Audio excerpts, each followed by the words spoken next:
Smart Objects, Part 1. Hi guys, we have already talked about smart objects once, and it's time to talk about them in more detail. A smart object is kind of container in which we sort the contents of the layer, and there it remains unchanged, despite all the transformations we make. Let's see how it works in practice. So I took the same image and placed it on two layers. At the same time, we have one upper layer represented as a smart object, and the other one is like a normal layer. And let's try to reduce the image. We switch to the layer that we have presented as normal and apply the free transform mode. Reduce the image to a very small size. Here it is in the corner. Now we move on to the second layer. We do the same, reduce it. And now let's try to return the image to its original state. We select the layer without a smart object and stretch our image. Well, look what happened. And now we take the second one and we also increase it. As you can see, we haven't made any changes. The quality hasn't suffered, and this ability to maintain image quality despite the transformations performed is the most important advantage of a smart object. Because, for example, when you make a collage, you put some object in your work. You, for example, reduce it. But in the course of your creativity research, you suddenly discover that the size should be larger. So, what's next?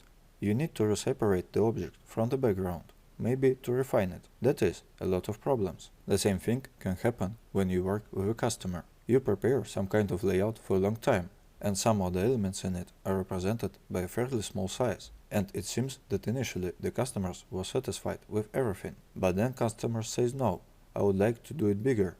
But it doesn't work anymore, because the quality is lost, and you need to separate very complex object from the background again, for example, in order to put it back into the layout. Well, in general, it is a complete inconvenience. I hope that I have explained you all the need to use smart objects for at least this reason, not to mention that it is more convenient to work with filters using them. Well, we'll also see some advantage during the study of this section. And now, let's look at all the possibilities of converting a layer into a smart object. Let's make a small collage of photos of a young couple. So, we take the first photo, put it in our file. And look, before I start reducing the photo, I will convert it into a smart object. Because maybe I would like to enlarge it again. I click the right mouse button and select Convert to Smart Object. You already know this method. Then you can use Free Transform. Swap layers. And the photo is a smart object. That is, at any moment we can return it to its original state. Another option, we can open the file and select Open as a smart object. Then we select the second photo and select Open. And now it has already immediately opened as a smart object, but however in a separate file. We copy it and put it in our file. We reduce and adjust the size. And let it be like this, for example. And one more option.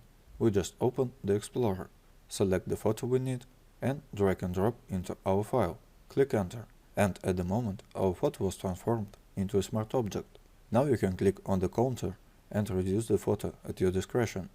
Let's do it like this, but this may not always work out for you. It all depends on the settings. Therefore, if suddenly this method doesn't work for you, then you need to go to Edit, Preferences, select the general ones, and make sure that you have the checkboxes Resize Image during place, and always create smart objects when placing. If you don't have these ticks, then put them on. Click OK. They are already set for me. And let me put another photo in the same way. For example, this one. Don't forget to press Enter before you start reducing. We customize the size. Well, I adjusted the size a little. Let's enlarge this photo a little more. Our romantic collage is almost ready. You can see in the process of work, we can safely reduce and enlarge photos, and absolutely not be afraid for their quality. I hope you can easily repeat this work by placing photos as smart objects, using different methods. It was Peter Romanov and AIM School. See you next time.